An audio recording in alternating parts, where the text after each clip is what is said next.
घटना, विषय, मुद्दा या परिवर्तन समाज को कचोटता है, उद्वेलित करता है, तब शुरू होती है एक बहस। पक्ष विपक्ष में चलते हैं तर्क और जन्म लेते हैं विचार। चर्चा, बहस, तर्क वितर्क से लेकर विचार बनने तक का है सफरनामा मून न्यूज का कार्यक्रम नजरिया। समसामयिक विषयों पर तीखी बहस, नजरिया। स्थानीय मुद्दों पर समाज का उद्वेलन, नजरिया। यदि आप भी नजरिया कार्यक्रम में सहभागी होना चाहते हैं तो आप हमें SMS कर सकते हैं। टाइप कीजिए अपना नाम, मोबाइल नंबर, कार्य विषय की जानकारी और SMS करें 9639000300।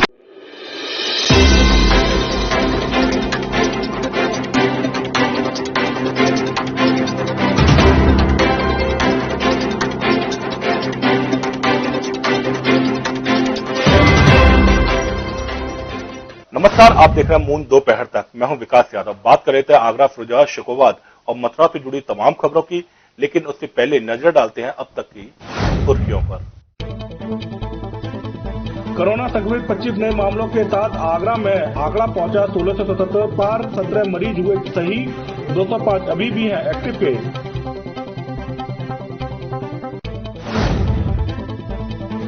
मथुरा में सबसे सुरक्षित कही जाने वाले सिविल लाइन के निर्वाचन कार्यालय भवन में स्थित सरकारी कार्यालयों के चोरों ने चटकाए ताले। पुलिस के सुरक्षा इंतजामों पर खड़े हुए गंभीर सवाल। ताला में तैरती मिली युवक की लाश। शहजादी मंडी का रहने वाला था युवक, 2 दिन से था लापता। छावनी स्थित सरदार पटेल कंपनी गार्डन का मामला। राम जन्मभूमि मंदिर की नींव में लगी गुरुद्वारा गुरु के ताल की मिट्टी। विश्व हिंदू परिषद ने ली मिट्टी। 5 अगस्त से शुरू होगा अयोध्या में भव्य मंदिर निर्माण। प्रधानमंत्री मोदी करेंगे शिलान्यास। नार की जीवन जीने पर मजबूर है जैतपुर के गांव रावकुआ के निवासी। उप जिलाधिकारी वहां के आवास के बाहर काटा जमकर हंगामा। बसपा सुप्रीमो मायावती ने ट्वीट कर खड़े किए सवाल। आगरा के अछनेरा क्षेत्र में उच्च वर्ग के शमशान घाट में रोका गया था दलित महिला का अंतिम संस्कार। सदर थाना क्षेत्र के महादेव नगर के राजपूत टुंडी का मामला। दबंगों की गुंडई का वीडियो हुआ वायरल। पुलिस की कार्यप्रणाली पर भी खड़े हो रहे हैं सवाल। फिरोजाबाद के मौलापुरा गांव में असामाजिक तत्वों ने क्षतिग्रस्त की अम्बेडकर प्रतिमा। मौके पर पहुंचे पुलिस व प्रशासनिक अधिकारी, लोगों की मदद से स्थापित की नई प्रतिमा। पुलिस महासचिव प्रियंका गांधी वाड्रा ने योगी सरकार पर फिर बोला बड़ा हमला। मुख्यमंत्री योगी को पत्र लिख प्रदेश में बढ़ रही अपहरण हत्या की घटनाओं पर अंकुश लगाने के साथ पुलिस की कार्यप्रणाली पर भी खड़े किए सवाल। 2 दिनों में 7,000 से ज्यादा छात्रों ने किया विश्वविद्यालय के विभिन्न पाठ्यक्रमों में आवेदन। कुलपति प्रोफेसर अशोक मित्तल का कहना, इस बार जोड़े गए हैं 30 नए रोजगार देने वाले पाठ्यक्रम। टोरेंट के खिलाफ जारी है कांग्रेसियों का हल्ला बोल। टोरेंट बिल, स्कूल फीस माफी को लेकर स्पीड कलर लैब के बाहर कांग्रेसियों ने किया जोरदार प्रदर्शन। और कोरोना वायरस के संक्रमण को रोकने के लिए जारी है आगरा पुलिस की कार्यवाही। मोटर व्हीकल एक्ट के साथ महामारी एक्ट की धारा 188 के तहत पुलिस जमकर कर रही है चालान की कार्रवाई। 3 दिन पूर्व अछनेरा थाना क्षेत्र के उच्च वर्ग के लोगों ने दलित समाज की एक महिला के शव का अंतिम संस्कार होने से रोक दिया था। इस मामले में बसपा सुप्रीमो मायावती ने ट्वीट कर उत्तर प्रदेश सरकार से घटित कार्य करने वाले लोगों के खिलाफ कड़ी कार्रवाई की मांग की है। बसपा सुप्रीमो मायावती के ट्वीट के बाद उत्तर प्रदेश की सियासत में सनसनी फैल गई है। बसपा सुप्रीमो मायावती के ट्वीट कर आगरा की अछनेरा पुलिस की कार्यप्रणाली पर सवालिया निशान उठा दिया है। मामला बीते दिनों का है। उच्च वर्ग के लोगों ने दलित वर्ग की एक महिला के शव के अंतिम संस्कार होने के लिए शमशान घाट से रोक दिया था। जैसा आपको बताते चले कि बीते 3 दिन पूर्व का अछनेरा थाना क्षेत्र में नट समाज की पूजा नाम की एक महिला की मौत हो गई थी। मौत के बाद नट समाज के लोग पूजा के शव को लेकर उच्च वर्ग के शमशान घाट पर पहुंचे थे। शमशान घाट पर दलित वर्ग की महिला का शव पहुंचते ही घमासान शुरू हो गया था। उच्च वर्ग के लोगों ने दलित वर्ग की महिला का अंतिम संस्कार होने से रोक दिया था। इस पूरे मामले का वीडियो सोशल मीडिया पर वायरल हुआ था। हालांकि बाद में दलित समाज के लोगों ने पूजा नाम की दलित महिला का अंतिम संस्कार दूसरे शमशान घाट पर किया था। मगर बताया जा रहा है कि सोशल मीडिया पर वायरल वीडियो में आगरा की पुलिस की कार्यप्रणाली पर सवालिया निशान लगे थे और बताया जा रहा है कि पुलिस ने दोनों पक्षों के बीच वार्ता करा दलित महिला के शव को दलित समाज के शमशान घाट में अंतरिम संस्कार कराने पर जोर दिया था। और जैसे ही हमने दाह संस्कार लगाना चालू किया इतने में वो आ गए, उन्होंने फिर मना कर दिया। अच्छा, मौके पे पुलिस वगैरह भी आई थी क्या? हाँ आई थी सर। अच्छा, पुलिस ने क्या कहा था? पुलिस ने उन्होंने भी कहा था कि भाई उन्होंने मदद करने की कोशिश की कि भाई इनको दाह संस्कार कर लेने दो उनको, पर वो फिर साहब कुछ विरोध पे अड़ गए। तो हमने माहौल देखते हुए माहौल जैसे बिगड़ जाए इस तरीके से हाँ। बसपा सुप्रीमो मायावती ने इस पूरे मामले में ट्वीट किया है। बसपा सुप्रीमो मायावती के ट्वीट के बाद उत्तर प्रदेश की सियासत में हड़कंप मच गया है। सवाल इस बात का भी है कि आज भी लोग दलित समाज के लोगों से ऐसा घृणा अपराध कर रहे हैं। हालांकि पूर्व मुख्यमंत्री बसपा सुप्रीमो मायावती ने उत्तर प्रदेश सरकार से ऐसे घृणा कार्य करने वाले लोगों के खिलाफ कार्रवाई की बात कही है। आइए आपको बताते हैं कि बसपा सुप्रीमो मायावती ने इस पूरे मामले में क्या ट्वीट किया है। बसपा सुप्रीमो मायावती ने अपने ट्वीट में लिखा है कि यूपी के आगरा के पास एक दलित महिला के शव जहां जातिवादी मानसिकता रखने वाले उच्च वर्गों के लोगों ने इसलिए चिता से हटा दिया क्योंकि वह शमशान घाट उच्च वर्ग के लोगों का था, जो यह अति शर्मनाक व अति निंदनीय है। इतना ही नहीं, बसपा सुप्रीमो मायावती ने अपने ट्वीट में लिखा है कि इस जातिवादी घृणित मामले की यूपी सरकार द्वारा उच्च स्तरीय जांच होनी चाहिए और दोषियों के सख्त से सख्त सजा मिलनी चाहिए ताकि प्रदेश में ऐसी घटना की पुनरावृत्ति न हो सके।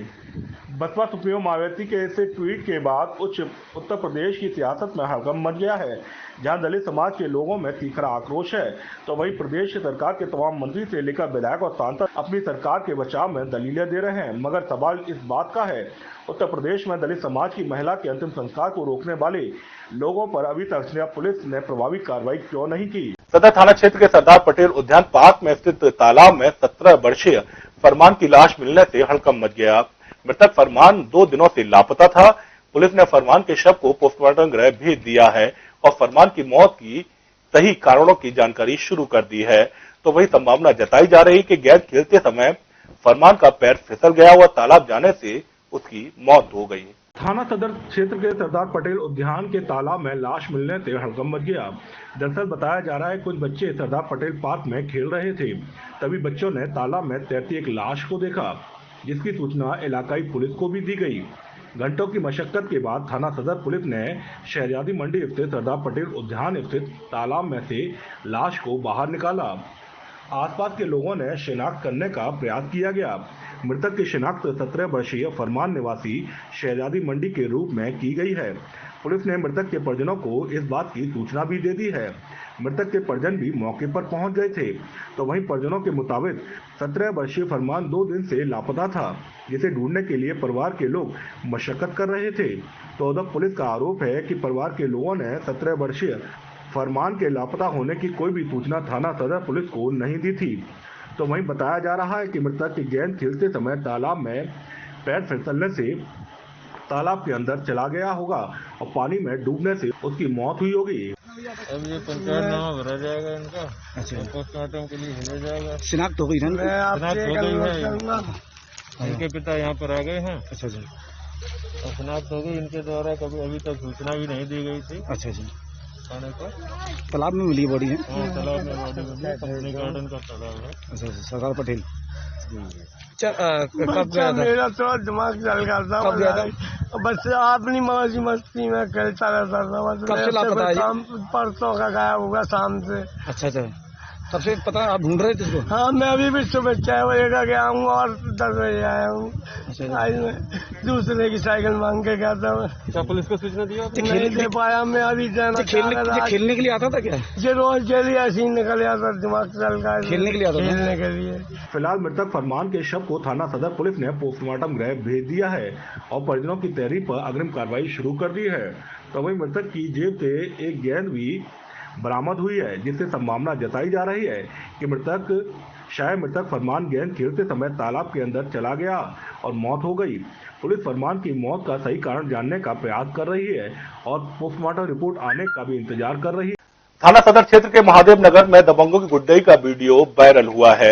लाठी डंडों से लैस दबंग पड़ोसी और उनके बच्चों को बेरहमी से पीट रहे हैं। तहरीर पहुंचने के बावजूद भी थाना सदर पुलिस ने 24 घंटे के अंतर्गत इस पूरे मामले में कोई भी कार्रवाई नहीं की है। वहीं वीडियो वायरल होने के बाद अब अधिकारी सख्ती में है और कार्रवाई की बात कह रहे हैं। थाना सदर क्षेत्र के महादेव नगर राजपुर चुंगी में दबंगों द्वारा दबंगई सामने आई है। लाठी डंडों से लैस होकर क्षेत्र के दबंग लोग मासूम बच्चों पर बेरहमी दर्शा रहे हैं। दरअसल इस पूरे मामले का एक वीडियो सोशल मीडिया पर वायरल हो रहा है। 15 सेकंड के इस वीडियो में आप साफ तौर पर देख सकते हैं किस तरीके से दबंगों के दिल में कानून का खौफ खत्म हो चुका है। दरअसल बताया जा रहा है कि सदर थाना क्षेत्र के महादेव नगर राजपुर चुंगी में शिव सिंह अपने परिवार के साथ रहते हैं। शिव सिंह के पड़ोस में रहने वाला दबंग फौजी का झगड़ा नाली को लेकर पड़ोसी से हुआ था। पहले मामूली बात पर गाली गलौज, फिर एकदम जबरदस्त लाठी डंडों से लैस फौजी और उनके समर्थकों ने दूसरे पक्ष पर हमला बोल दिया।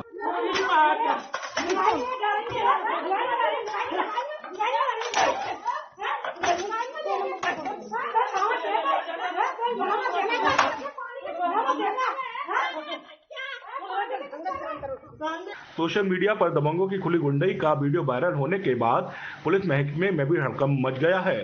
तो वहीं थाना सदर पुलिस की कार्यप्रणाली पर भी सवालिया निशान लग रहे हैं। 24 घंटे के अंदर तहरीर पहुंचने के बावजूद भी थाना सदर पुलिस ने दबंगों के खिलाफ कोई भी कार्रवाई अब तक नहीं की है। वीडियो वायरल होने के बाद अब अधिकारी सख्ती में आ गए हैं। अब पुलिस अधिकारी दबंगों के खिलाफ कड़ी कार्रवाई का दावा कर रहे हैं।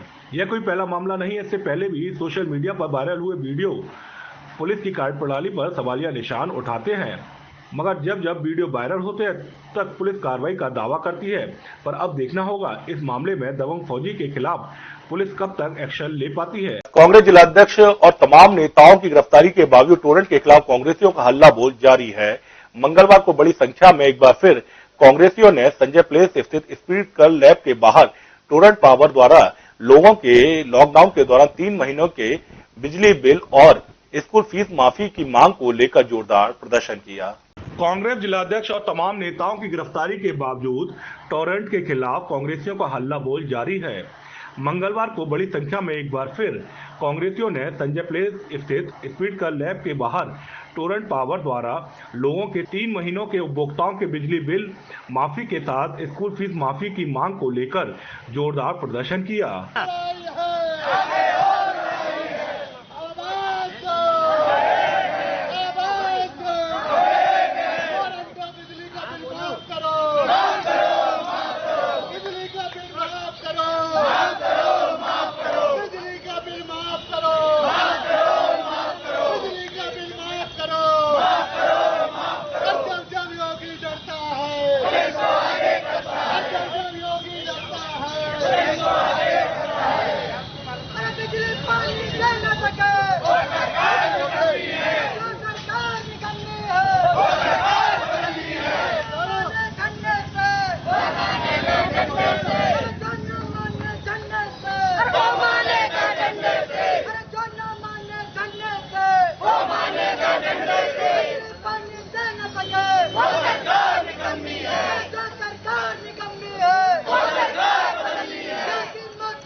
लोगों के पास में जॉब का अभाव हो गया है, तो उसी के तहत हम लोग टोरेंट पावर से ये कहने आए हैं और एक सप्ताह से ज़्यादा से हमारा कार्यक्रम चल रहा है। हम उनका बताने आए हैं कि बिजली के जो बिल हैं वो माफ़ कर दिए जाए, लेकिन ये जो बिजली टोरेंट है वो पीएम केयर फंड में तो पैसा दे सकती है, लेकिन गरीब लोगों के बिल माफ़ करने में इन्हें बहुत परेशानी हो रही है। हम जनता के बीच में जनता के मुद्दे लेकर आए हैं। कांग्रेस चाहती है कि हम विपक्ष के रूप में अपना जो दायित्व है उसका निर्वाह करें। अन्य चार्ज लगा करके जिस तरीके के बिल भेजे जा रहे हैं उससे गरीब और निरीह जनता खून के आंसू बहा रही है। कांग्रेस पार्टी लॉकडाउन के दौरान 3 माह के जनता के बिजली के बिल को माफ करने की मांग को लेकर के, बच्चों की फीस को माफी को लेकर के सड़क पर उतर चुकी है। और कांग्रेस का ये अभियान निरंतर चलता रहेगा जब तक ये योगी सरकार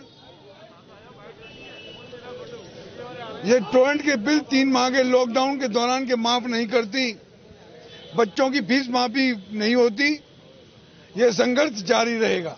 इस दौरान कांग्रेसियों ने टोरेंट पावर को लेकर जमकर अपना आक्रोश भी व्यक्त किया।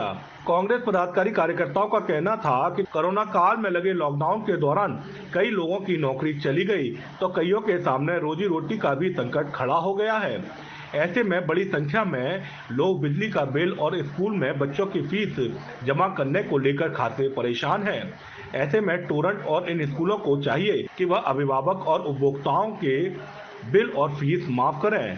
तो इन्होंने कहा था कि जब हम लॉकडाउन करेंगे तो जनता को सहूलियत देंगे, तो आज ये जनता को सहूलियत दें। अगर ये कहते हैं हमारे पास धन नहीं है तो इनके विधायक खरीदने के पास इनके धन है, उसके लिए पैसा है इनके पास, जनता के लिए पैसा नहीं है। मैं कहना चाहता हूँ, क्या वो केंद्र सरकार हो या प्रदेश सरकार हो, उन्हें जनता का पहले ध्यान रखना चाहिए, क्योंकि जनता के पास रोजगार नहीं रहा। 3 महीने में हर वर्ग टूट गया, क्या वो हिंदू हो, मुस्लिम हो, सिख हो, ईसाई हो, कोई भी हो। और इसमें मैं सबसे पहले यही मांग करूंगा कि कांग्रेस जो एक आंदोलन कर रही है, ये जनता का दुख को लेकर चल रही है और जनता हमें जो है साथ दे रही है और जनता की लड़ाई के लिए कांग्रेस हमेशा आगे रही है और आगे रहेगी। जब तक हम इसकी मांग नहीं मनवा लेंगे तब तक हम ये संघर्ष जारी रखेंगे। बता दें, पिछले 1 हफ्ते से लगातार कांग्रेस टोरेंट पावर के खिलाफ प्रदर्शन कर रही है। राम रघु हॉस्पिटल स्थित टोरेंट पावर के मुख्य कार्यालय के बाहर तो पिछले दिनों कांग्रेसियों ने जंगी प्रदर्शन किया था। इस प्रदर्शन के दौरान कांग्रेसियों को पुलिस की लाठी खाने के साथ जेल तक जाना पड़ा। इस प्रदर्शन के दौरान कांग्रेस के जिलाध्यक्ष के साथ कई पदाधिकारियों और कार्यकर्ताओं को पुलिस ने गिरफ्तार कर हरि पर्वत स्थित एमडी जैन कॉलेज में बनाई गई अस्थायी जेल में भी भेजा था। लेकिन इसके बावजूद कांग्रेसियों का जोश कम नहीं हो रहा और वो लगातार टोरेंट के खिलाफ हल्ला बोल रहे हैं। 25 नए कोरोना संक्रमित मामलों के साथ आगरा में कुल मरीजों की संख्या 1677 पहुंच गई है। सोमवार को आई रिपोर्ट में आगरा के 2 चिकित्सक व उनके 2 परिवारजन समेत कुल 25 मरीज पॉजिटिव पाए गए हैं, जिसके बाद एक्टिव केस की संख्या अब 205 हो गई है। आगरा में कोरोना संक्रमित मरीजों का आंकड़ा लगातार आगे बढ़ता जा रहा है। पिछले कई दिनों से 2 दर्जन से अधिक मरीज प्रतिदिन सामने आ रहे हैं, जिसके चलते कोरोना ग्राफ तेजी से बढ़ रहा है। आगरा में अब तक कोरोना से संक्रमित कुल मरीजों की संख्या 1677 पहुंच गई है। सोमवार को 25 नए मामले जहां सामने आए तो वहीं 17 मरीजों के ठीक होने पर उन्हें डिस्चार्ज कर दिया गया। अब आगरा में कुल 205 मरीजों का इलाज चल रहा है, जबकि अब तक 1375 मरीज ठीक होने के बाद डिस्चार्ज किए जा चुके हैं। सोमवार को जो 25 मामले सामने आए उसमें आवास विकास कॉलोनी कोरोना संक्रमित पाए गए हैं, तो वहीं न्यू आगरा के 61 वर्षीय कोरोना संक्रमित चिकित्सक भी सामने आए हैं। इसके अलावा मारुति विहार बरौली अहीर के एक 70 वर्षीय बुजुर्ग, उनकी 60 साल की पत्नी और 34 साल के बेटे में भी कोरोना की पुष्टि हुई है। एक ही परिवार के इन 3 सदस्यों के पॉजिटिव आने के बाद अब उनके संपर्क में आए अन्य लोगों को भी खोजा जा रहा है और इनकी हिस्ट्री पता की जा रही है। इसके अलावा कर्मयोगी एन्क्लेव में एक 35 वर्षीय मरीज कोरोना संक्रमित पाए गए हैं, तो वहीं सिकंदरा से भी एक मरीज पॉजिटिव पाया गया है। वहीं बमरौली अहीर में एक महिला, चांदनी चौक पिनाहट में एक, किरावली में एक समेत कुल 25 मरीज आगरा जिले में पाए गए हैं। वहीं देहात क्षेत्र से भी अब काफी संख्या में मामले सामने आ रहे हैं। आगरा जनपद के ब्लॉक जैतपुर के गांव रामकुआ के निवासी जन समस्या को लेकर खासे परेशान हैं। ग्रामीणों का कहना है कि आजादी के 73 साल बाद भी गांव में विकास का वे इंतजार कर रहे हैं। गांव के ग्रामीण नारकी जीवन जीने पर मजबूर है। ग्रामीणों का आरोप है कि ग्राम प्रधान द्वारा गांव में कोई भी विकास कार्य नहीं कराया गया है। गांव में खरंजा नहीं है, साथ ही कीचड़ भरे रास्ते से लोगों को गुजरना पड़ता है। नाली नहीं होने के कारण जलभराव की स्थिति बनी रहती है। शौचालय तक अभी अधूरे पड़े हैं। आवासों का भी हाल काफी खराब है। इन समस्याओं को लेकर ग्रामीणों ने उप जिलाधिकारी बहा के निवास पर जमकर प्रदर्शन किया।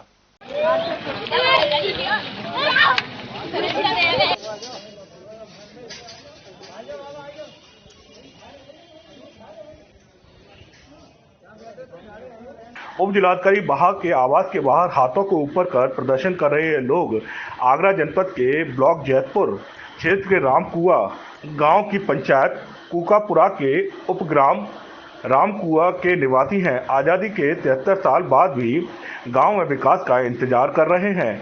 गांव के ग्रामीण इस समय नरक की जिंदगी जीने पर मजबूर हैं। ग्रामीणों का आरोप है कि ग्राम प्रधान द्वारा गांव में कोई भी विकास कार्य नहीं कराया गया है। गांव में खरंजा नहीं होने के कारण पूरे गांव के रास्तों पर कीचड़ भरे रहते हैं।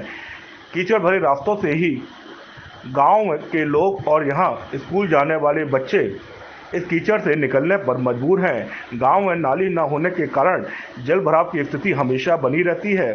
गांव में शौचालय भी अभी अधूरे पड़े हुए हैं। आवासों का भी हाल यही है। कई बार ग्रामीणों ने गांव के हालात से प्रधान को भी अवगत कर शिकायत की, मगर कोई सुनवाई नहीं की गई। कुछ नहीं हुआ, पानी भरा हुआ है बहुत ज्यादा, सारे गांव में पानी, हर गली में पानी, और कुछ लेटरिन बकाया रह गई, लेटरिन नहीं मिली गाँव वालों को, भी परेशान है। और क्या समस्या है? और समस्या ये हमारी सड़क, गांव को रास्ता नहीं रहती, कोई सड़क नहीं रहती, कच्ची रास्ता है। कच्ची रास्ता पे आदमी बैठ जाते, दवाई को जाए नहीं पाओ। क्या आपने प्रधान या किसी अधिकारी से शिकायत की? प्रधान नहीं मतलब काम कर रहा, प्रधान को शिकायत करो, हम तुम्हारा काम नहीं करेंगे। आज किस अधिकारी से आप शिकायत करने आए? अधिकारी से काम करने आए, एसडीएम साहब से। यहाँ पे ये ना ही शौचालय है, हमारे यहाँ पे खरंजा है जिनमें पानी भरा हुआ रहता है। हमारे बूढ़े बुजुर्ग जो भी लोग हैं वो बहुत परेशान रहते हैं। जो डॉक्टर साहब वहाँ पे जाने के लिए भी मना करते रहते। हमारे यहाँ पे बच्चे हैं छोटे छोटे, उनको बहुत दिक्कत होती है। कोई सुनता ही नहीं है हमारे गाँव की। गाँव में हम लोग कोई भी जाता ही नहीं है। प्रधान कहता है कि हमें तुमने वोट ही नहीं दिया तो हम तुम्हारे काम क्यों कराएंगे। यही सारी समस्याएं रहती हैं। आज आप तहसील स्तर पर किस अधिकारी से मिलने आए हैं? हम एसडीएम साहब से मिलने आए कि अपनी समस्या सारी रखने आए। मुलाकात हुई है एसडीएम साहब से? अभी तक तो नहीं हुई है। हम उन्हीं से मुलाकात करके उसी के बाद ही हम घर जाएंगे सर। ग्रामीणों का कहना था कि गलियों में गंदा पानी भरने के कारण यहाँ बीमारियां फैलने की आशंका हमेशा बनी रहती है।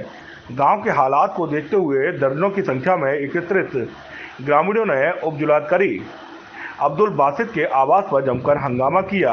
अपने आवास के बाहर हंगामा देख उप जिलाधिकारी वहां ने इस पूरे मामले में ग्रामीणों को कार्रवाई का आश्वासन दिया है, जिसके बाद ग्रामीण शांत होकर यहां से चले गए। लेकिन ग्रामीणों ने ऐलान कर दिया है कि अगर जल्द उनकी समस्याएं दूर नहीं हुई तो वे उग्र प्रदर्शन पर बाध्य होंगे। गांव में असामाजिक तत्वों ने अंबेडकर प्रतिमा को क्षतिग्रस्त कर दिया। पूरा मामला फिरोजाबाद के सिरसागंज तहसील के थाना मौलापुरा का है, जहां असामाजिक तत्वों ने गांव में लगी अंबेडकर प्रतिमा को क्षतिग्रस्त कर दिया। प्रतिमा क्षतिग्रस्त होने की सूचना पर मौके पर पहुंचे पुलिस और प्रशासनिक अधिकारियों ने ग्रामीणों की मदद से तत्काल नई प्रतिमा लगाई है। साथ ही आरोपियों के खिलाफ कड़ी कार्रवाई की बात भी कही है। मामला फिरोजाबाद के सिरसागंज थाना व तहसील क्षेत्र के मौलापुरा गांव का है, जहां पर रात्रि के समय डॉक्टर भीमराव अंबेडकर की प्रतिमा को अराजक तत्वों ने तोड़कर क्षतिग्रस्त कर दिया, जिससे समाज के लोगों में रोष व्याप्त हो गया है और भीड़ एकत्रित हो गई। स्थानीय पुलिस प्रशासन को सूचना दी गई। सूचना मिलते ही मौके पर एसडीएम सिरसागंज कुमार चंद्र जवालिया और सीओ सिरसागंज डॉक्टर ईरज रजा व थाना प्रभारी सिरसागंज गिरीश चंद्र गौतम मौके पर पहुंच गए और प्रधान प्रतिनिधि संतोष कुमार नरेंद्र सभासद को मौके पर बुलाकर समाज के लोगों के द्वारा पुरानी प्रतिमा हटाकर नई प्रतिमा लगाने की व्यवस्था की। ये सोतरा रोड कस्बा सिरसागंज की घटना है। यहाँ पर कुछ शरारती तत्वों ने रात में डॉक्टर बाबा साहब अम्बेडकर की मूर्ति का एक हाथ तोड़ दिया। तो वहाँ पर मौके पर सुबह से पूरी फोर्स है, एसडीएम साहब भी हैं, हम भी हैं। तो वहाँ पर अब जो भी तहरीर मिलेगी उसके अनुसार कार्रवाई की जाएगी। फिलहाल एक नई मूर्ति मंगवाकर बाबा साहब की हम उसको स्थापित कर रहे हैं और किसी भी तरह की कानून व्यवस्था की कोई दिक्कत नहीं है। और जो भी जिसने भी ये कृत्य किया होगा, जो भी इस तरह का शरारती तत्व है जिसने की माहौल खराब करने की कोशिश की है, उसके विरुद्ध हम कठोर से कठोर कार्रवाई करें। एसडीएम सिरसागंज ने बताया कि कुछ अराजक तत्वों द्वारा रात के समय मूर्ति को क्षतिग्रस्त किया गया था। अब उन अराजक तत्वों को खोजकर उनके खिलाफ कड़ी कार्रवाई की जाएगी। इस बुलेटिन में इतना ही। अगले बुलेटिन में एक बार फिर होगी आपसे मुलाकात। तब तक के लिए दीजिए मुझे इजाजत। नमस्कार।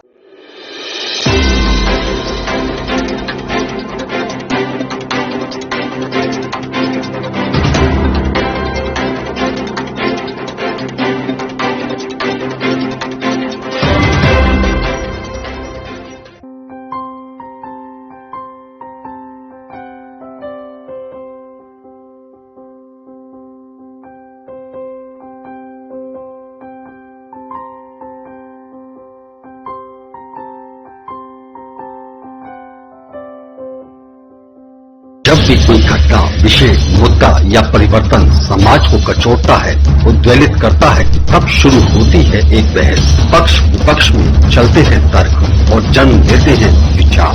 चर्चा, बहस, तर्क वितर्क से लेकर विचार बनने तक का है सफरनामा मून न्यूज का कार्यक्रम नजरिया। समसामयिक विषयों पर तीखी बहस, नजरिया। स्थानीय मुद्दों पर समाज का उद्वेलन, नजरिया। यदि आप भी नजरिया कार्यक्रम में सहभागी होना चाहते हैं तो आप हमें एसएमएस कर सकते हैं। टाइप कीजिए अपना नाम, मोबाइल नंबर, कार्य विषय की जानकारी और एसएमएस करें 9639000300।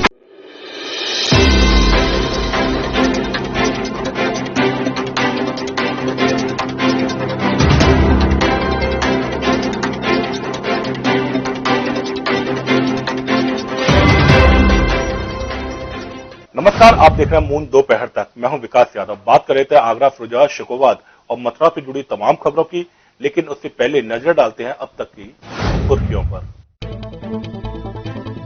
कोरोना संक्रमित 25 नए मामलों के साथ आगरा में आंकड़ा पहुंचा 1677 पार। 17 मरीज हुए सही, 205 अभी भी हैं एक्टिव केस।